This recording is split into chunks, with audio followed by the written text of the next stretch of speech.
Hi, we are here to do a small bowl. I'm hoping to do fall colors and we'll see how it goes. I am using craft resin today. It's one of my favorite resins to use, especially when you're doing some sort of display piece because it is crystal clear, really low bubbles, and there's UV protection. I definitely recommend it. I see a lot of people doing pyramids and they're like, oh, why do I have so many bubbles? Often it's your resin. If you used craft resin, I'm telling you, you're set for success with bubbles. Now, let's get started. I have 12 ounces of resin. Normally, one layer of this mold takes about 7 ounces. We do want to make it a bowl, so I don't want it to be too thick. So the first thing I did was put a good amount of resin in this 1 cup. And this will be the first cup that I use, so I want it to almost fill the mold. And I'll show you that. And then I put about 1 ounce, in this cup because this is my final pour cup. It'll go in the center, and I just want a little bit of it. Then I divided it amongst these cups, but I did put a little less in this cup, and this is going to be my bright gold because that tends to take over. So what I'm trying to do is balance it a little bit more by using less of it. All right, let's get started mixing our colors. I'm also doing something different. My white, let me move everything over, hopefully you can see this. I'm using Pearl X. This is the micro pearl. And I'm going to use 2 big scoops of it. There's about, I would say probably close to maybe 2 ounces of resin in this cup. So I'm gonna do 1, 2. And this is, it seems to be a pretty solid micro powder, so I do think it's going to be heavy enough. I was considering adding a drop of casting craft, but I've rethought that decision because I do think this should be heavy enough to do the effect that we're going for. We'll give it a go.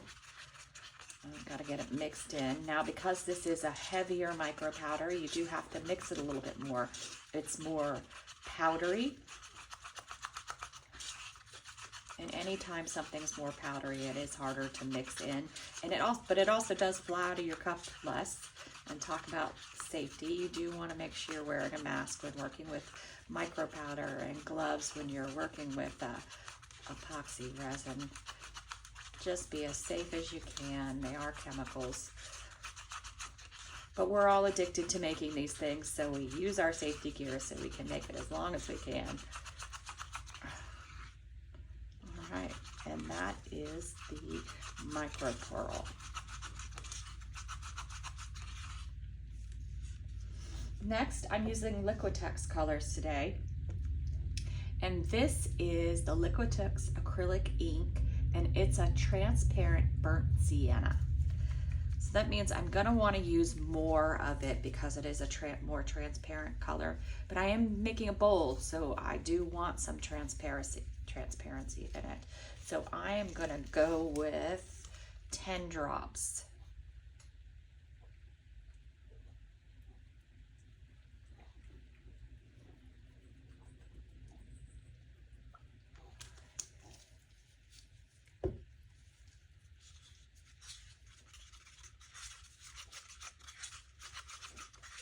It's a beautiful fall color.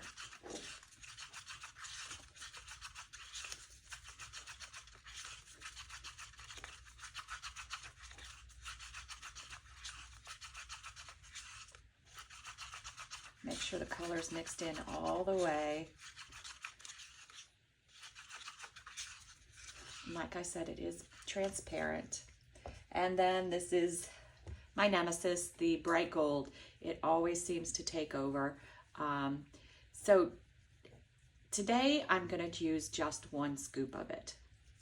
Normally I'd use 2 to make it really heavy, but today, because I'm really trying to get the focus away from the gold, I'm just going to use 1 scoop. It is a big scoop though. Take a look at that.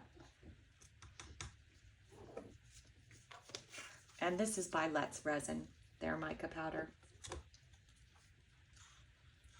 And this one you do want to use caution when you start to stir because it will fly up. It's a lighter weight.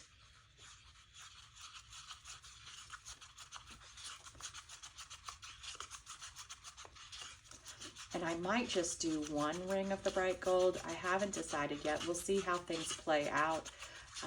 Most likely two, but we will see. My plan right now is to do 2 of every one of these cups, except for our initial first pour. Gotta make sure that's all mixed up. We don't want any lumps. And then next, I'm going a little dark, and I'm gonna use the Liquitex black acrylic ink. It's actually called Carbon Black. And I'm gonna do 10 drops of this.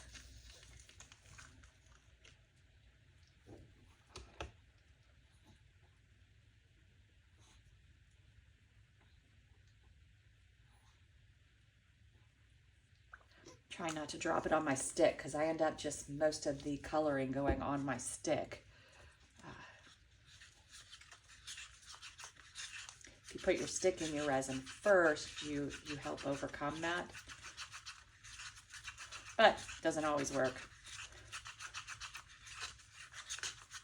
I have to make sure this is mixed very good. We don't want any black blobbies. I had another acrylic ink that I was using and it was horrible to mix, and it would always leave little black spots in my work. So I ended up getting the Liquitex one because it does mix in a little bit better.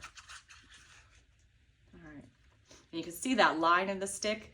That's where I had the stick in resin.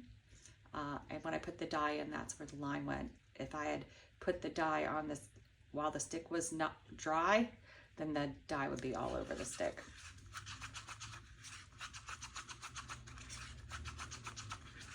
I'm doing this kind of early in the morning because I do want to complete it all in one day. So I'm not 100% awake yet. I haven't even had my coffee. All right, so the next is my big cup, and this will be my first pour.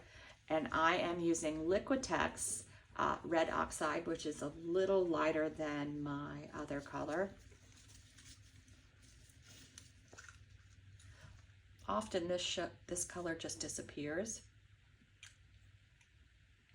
And I'm going to use 15. Or I thought I was going to use 15 for some reason. I'm not. Oh, my dropper doesn't seem to be working. Let's see if we can get it to work out. Oh, come on, dropper. Okay, now we're there.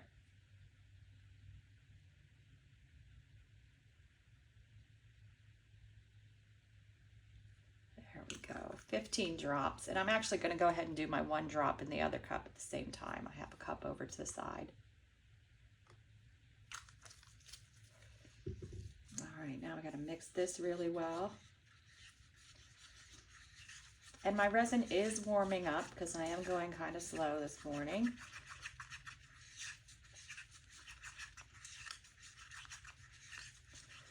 I don't really have a temperature for this that I like to do, maybe around 30. I don't like it to get too warm because I do want the colors to move. And as it thickens, it gets harder to move.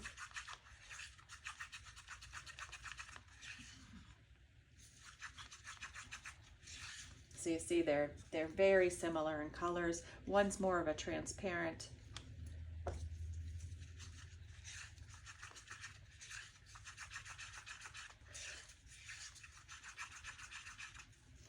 And then oops, spilled a little, got my Pampers wipe.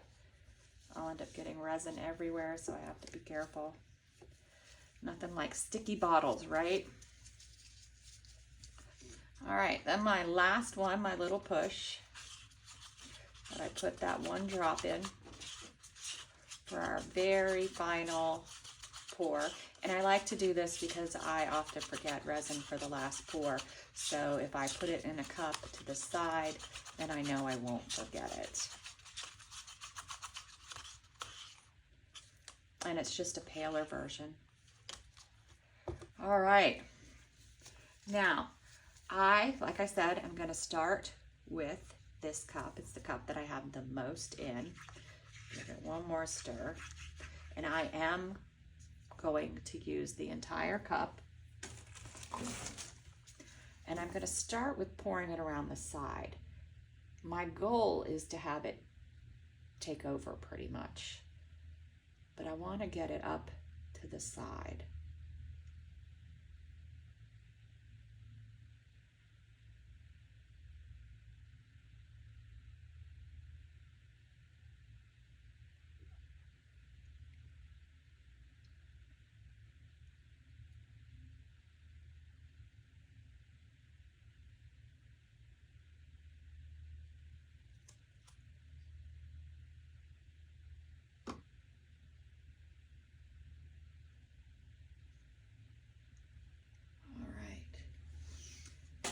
And that is spreading really good. Because next I'm going to start pouring in the center. And I'm just debating, do I want to try to pull it in more? I don't think so. I think I'm just going to let them do their thing. It's a bowl. I don't want it to be perfect. All right, let's stir our white a little more. Like I said, this is a heavier white. It's going to be chunkier, so we do want to give it a really good mix. It's horrible to finish up and then find chunks of your mica powder.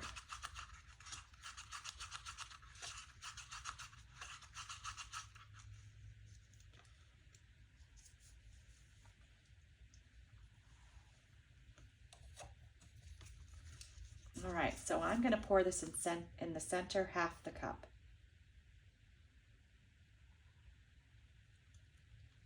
And you can tell by the way it's moving, it's really thick. And now I'm going to go with my burnt sienna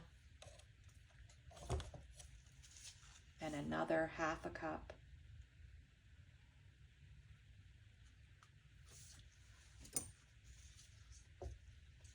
And then my bright gold, who likes to be the star, I'm going to do a little less. The cup's got a little less in it.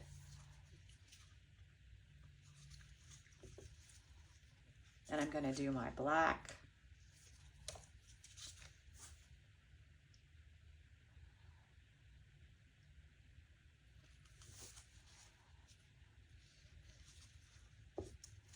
And then I'm going to go start it all over again, but I'm going to finish the cups this time.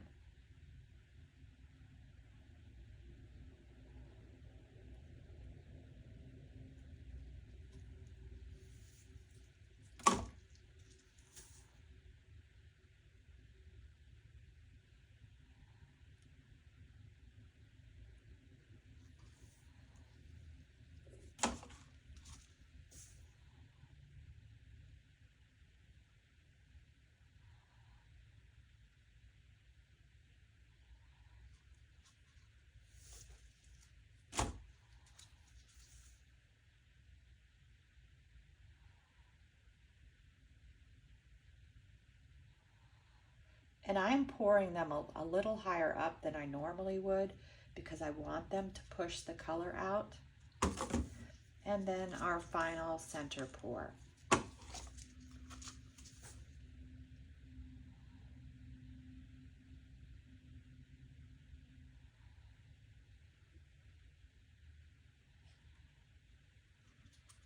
Now, when I first started doing this pour, it would freak me out because I would see the side and I'd be like, well, that side's not going to be very pretty. But it does come to work all together. And you'll see that when we come back. The next thing I'm going to do is I have created bubbles by pouring from a little bit higher and pouring everything in. So I am going to use my torch lightly. This is a thinner mold, so I have to be careful not to get the heat on the mold or it will melt. So I'm going to be very fast and not in one spot for too long. And I have my torch turned down low. All right. right. So you could see sort of the fall colors I'm going for. We will see which color ends up taking over. A lot of times it's the bright gold, and it doesn't look like it should, but we will see how that goes. So we will be back. I'm thinking I'm going to come check it at 6 hours, but then at 8 hours I will probably demold and start forming it into a bowl. We'll be back. All right, we are back, and I think we are ready to do our bowl. I have gloves on because I don't want to get fingerprints on it in case it's still really soft. I'm a little worried because there's not much gold over here. We'll see what it looks like when we unmold it, if it's ready. Come on. Come on out of here easily for us. Sometimes because it's so soft, it may be difficult to get out. But I think we got it. And then I need to decide which bowl I'm going to use.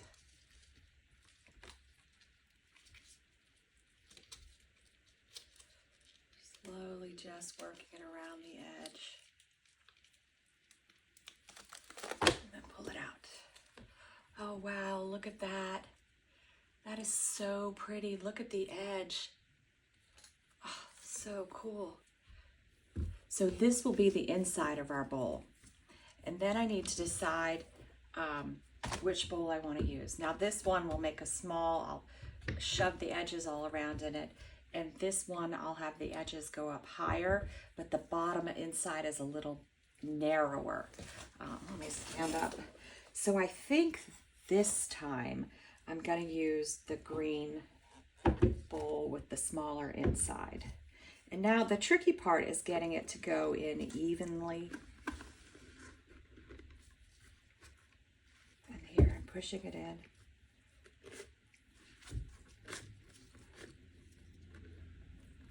And pushing it down. And it's working really well.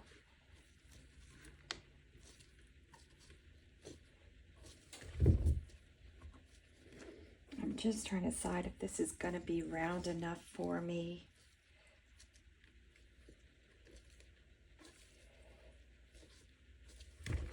It does kind of shift a little in the bowl, so I'm trying to avoid that while pressing it in. And that's how it looks. It is going to be so cool. Now this was about 7 hours. It's really warm in my room though, so that's why I came up now, because I knew it was going to be ready a little bit faster. Most of the time I wait till about 8 hours before I come check on it. And I'm just pushing it all down into my bowl. And with this bowl, I get to keep the edges more. When I use the little one, I sort of push the edges down. All right. Look at that cool bowl. I don't know how well you can see it, but that is going to be so pretty and fall-like. And it went right in there easily. It's still a little pliable, and I've got my gloves on, so I'm not doing fingerprints while I push. Look at how cool that is, right? Just an absolutely gorgeous bowl. Well, we'll come back. I'm gonna let it sit in that bowl now for at least 12 hours. I wanna make sure it's super hard before we take it out. And sometimes I let them sit 24 hours. Just to make sure it's completely hard. If you take it out too soon, your sides start to flop down, and we don't want that. All right, we'll be back.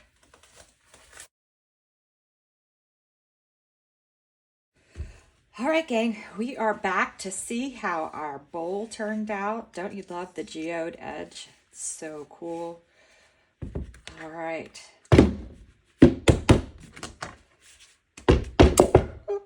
There we go. There we go. Our bowl is out. Check that out. Very cool. Look at the dragon scale sides. Very pretty. Very cool.